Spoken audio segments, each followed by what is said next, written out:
But if a man doesn't have a job or an income, he has neither life nor liberty and the possibility for the pursuit of happiness.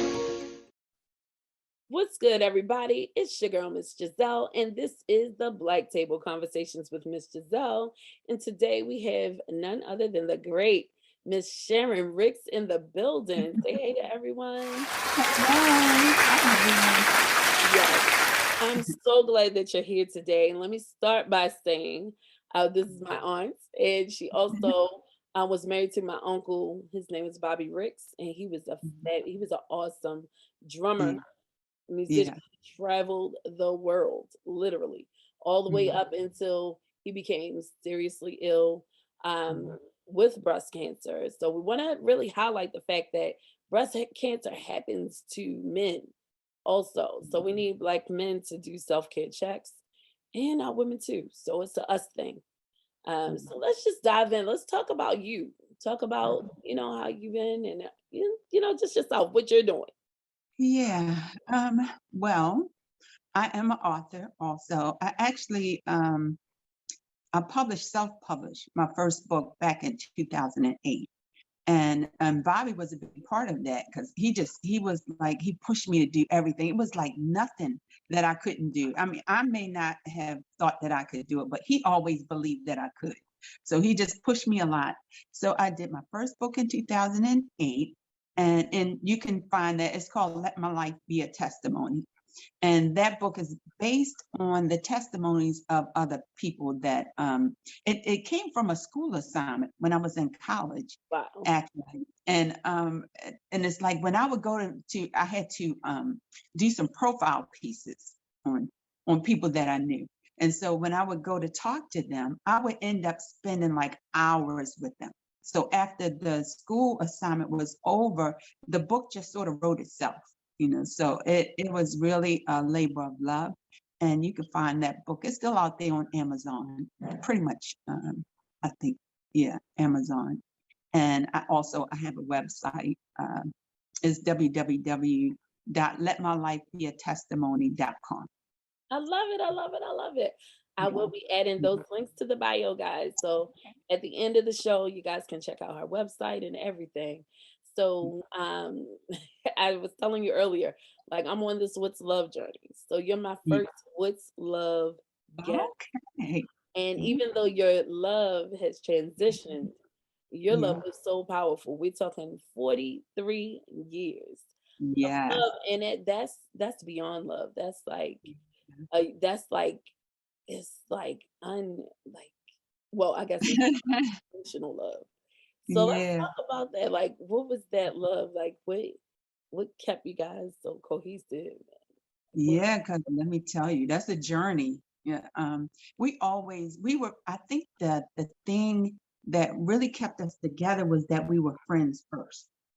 We met at work and we became fast friends, and it just kind of morphed into us dating. And because he was a musician, as you stated, he was a drummer. And so he invited me to a show, and I went to a show with him. And from us working together, we just became friends.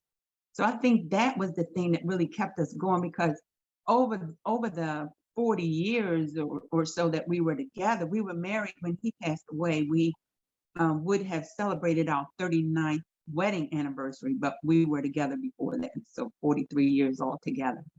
And during that time, it's life. You're doing life, and stuff happens, and we argued and fought, not physical, but we argued, and we had those times when he never stopped speaking, but I would stop speaking to him, and we go through all of those things. But because we were friends, we had agreed a long time ago that we would talk everything out.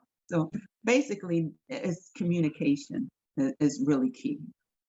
So I think that helped us stay together a lot longer. Well, I tell you one thing that's amazing to me, because like at this level, I just hit the 40, and I'm loving it. And in this space, I want to love right. I want to love the right way. And I don't think we take enough time to love the right way. I think we Right. just go from situation to situation to situation. Yeah. Don't get to Yeah. know yourself. Don't get to heal from what hurt you initially. And then you go and damage another person. And I think we just keep transferring that energy. And it leads to Exactly. so many broken relationships. So I Hmm. love to hear, like, I want to hear from those who, made it work. And like, Yeah. that's what I want in this part. Yeah. And I'm going forward. It's just love is a Yeah. beautiful thing to me. So I like, think, well, one of the things is, I think a lot of times with people is we have to realize that you come into a relationship whole. You don't come in for someone else to complete you. So you have to have two people who are whole, and then they're coming together to make one. Because we shared our lives, and we shared every part of our lives, and so the good and the bad. And I think you have to come into a relationship whole. You can't expect someone else to do that for you. And the other thing is that you have to learn how to fight well. And it's like we would have fights, but we would never disrespect each other. He never called me out of my name. I never called him out of his name. I We had those times way, way, way long time ago when we were teenagers, because we actually met when I was 19 when we met, and he was 21 because he was a couple of years older than I was. So we would have those, crazy arguments, but nothing ever, ever, ever disrespected each other. Never. So I think that's one of the things too that people have to remember, is that it's okay. You're gonna fight. You're gonna get tired of each other. You get to that point where it's like, you know what, I'm walking out. I'm leaving. right, But it happens. It happens. But the thing is, when you make that commitment, when you make that vow, and you say it's till death do us part, you gotta mean that thing. It's like whatever it is, whatever we go through, we go work this thing out. We have to get a counselor. We got to get a pastor, whatever it is. We in this thing for the long haul. So I think that's one of the things that kind of held us together too. well, I tell you one thing, that definitely was like one of the strongest jokes. So I guess walking Mhm. into like the era when the sickness part, when in health you guys were strong, and then when that Yeah. sickness space came in, like you were Mhm. there like all the way. Like I remember the last moment. So you were that last moment. You was just Yeah. holding his hand, and it was amazing. Like, and I saw that love, and now I'm telling you, like I adore that love. That was Mm. beautiful to me. So like Yeah. with their breast cancer, tell me, like, just how did he even figure it out? Like what made how did he find Now, out? now here's the thing: with the breast cancer wasn't the thing that he actually died from. He died from something else, Right. because he kicked cancer's butt. Yeah, When he got it is. breast cancer, it was so weird because he had something called osteoarthritis, and it would have these little calcium deposits, and it was like little knots that would come up on his leg and hands, things like that. So when he got the knot on his breast, it was just a small knot. He was thinking that's what it was, Right. and so he never even investigated it. And he never told me about it, and I didn't feel it or anything, but he knew it was there, but he thought that's what it was, because these calcium deposits would get to, it was sort of like it would get to a head, where it would have to be lanced or something. Right. And so he was doing that himself, right? And so one day I was coming out of the bedroom, and he was like, "Look at this." And he showed me the lump on his breast. It was the size of like a tennis ball. And I was like, "No, it's not supposed to look like that." Because some of them, in these calcium deposits, would get a little big. Right. They would get big, but nothing that big. And the way that the knot came on his breast was that it was at the place where the nipple was. I'm sorry, y'all, I'm kind of demonstrating, but it was at the place where his nipple was. And so when he showed it to me, I was like, "No, that doesn't look right. You need to talk to your doctor." So here's the thing. Because he went through so many things because he had polio, he had this osteoarthritis. So he went to the doctor regularly. He got exams. He was there like these people knew him by name, like family. Right. So like maybe every 3 months or so, he was going to the doctor. So nobody checked him for that, for breast cancer. They assumed that it was this osteoarthritis too. And so when he went back there with that big knot, because it went fast, it grew fast. He went back there with that big knot. They took the test. They came back. They found out he had breast cancer. And so they had to do the surgery to have it removed. And the amazing part of this whole thing was when he told me the day that he had the test and they told him that he had cancer, he picked me up from work. We're in the car and he said it just like this. Okay, so I went to the doctor and they said I do have breast cancer. And because he was so matter of fact about it, I was like, okay, so what do we have to do? It wasn't like we fell apart, Right. we boo-hooing. Now he may have had those moments before he picked me up, but once he picked me up, I guess he didn't want me to see it. So he was just really strong and so direct about it that it didn't frighten me. I was like, okay, we got this, so we went through the whole process. He had to do the chemo and the radiation.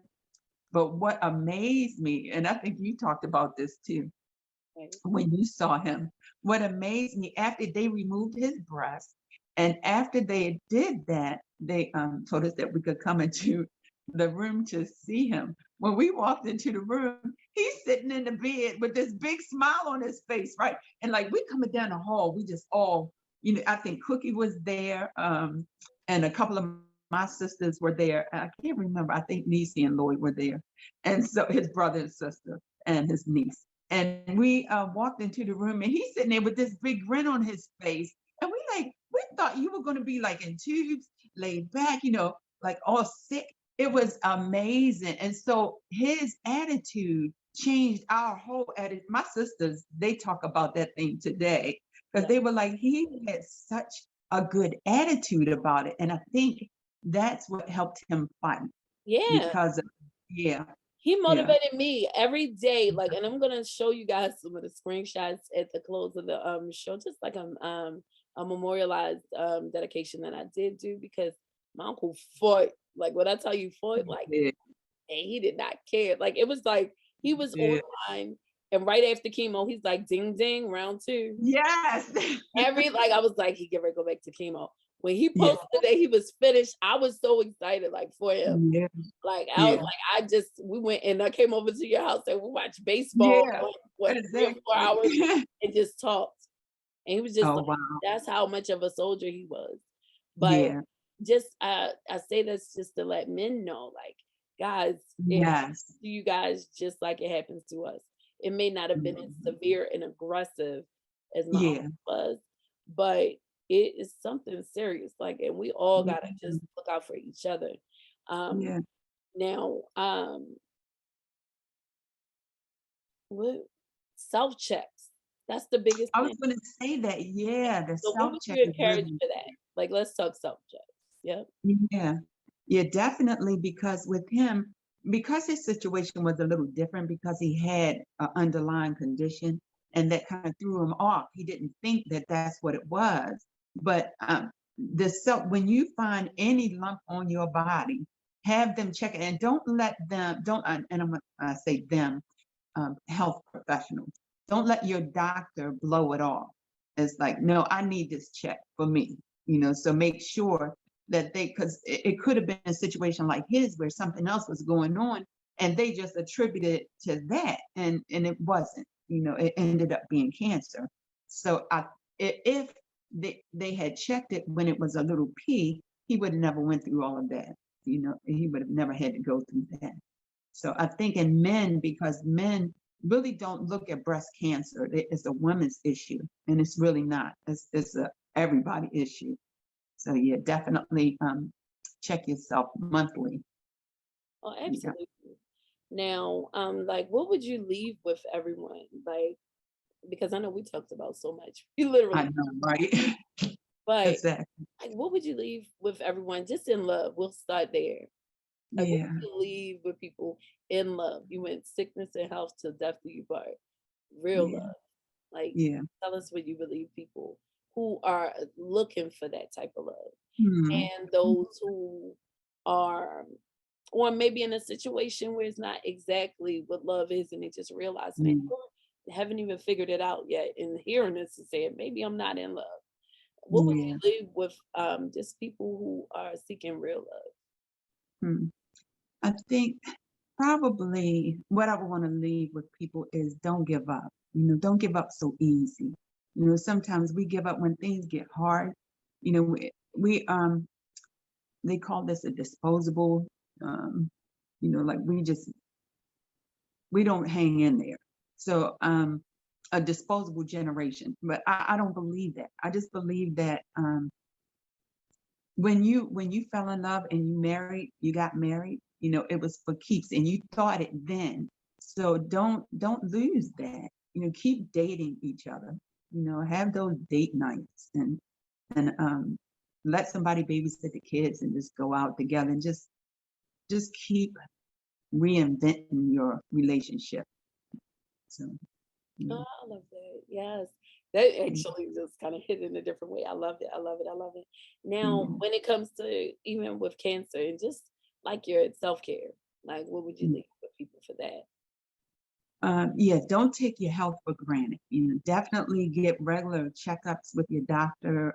Make sure, like I said earlier, if there's something, anything that you feel, even if you think, because you know your body better than anyone, don't let the doctor blow that off. You get it checked, and if they won't do it, find somebody who will. I agree. And lastly, those who Yeah, are grieving love, whether it's just an ended relationship or whether yeah, your love has passed on, like what yeah. would you leave for those individuals? One of the things that I've had to struggle with is trying to do it on my own. You are not alone. It is, they have groups out there. And one of the things that Black folks have an issue with is talking to a health professional, a psychiatrist or a therapist. Don't play those games. I don't care what people say. It is good. If you need that help, get that help. So yeah. Yes. And on that note, family, I hope you guys received what you could and what you couldn't. You pass it on to the next one. But until next time, peace, love, and reparations. All right. And Miss Giselle is out.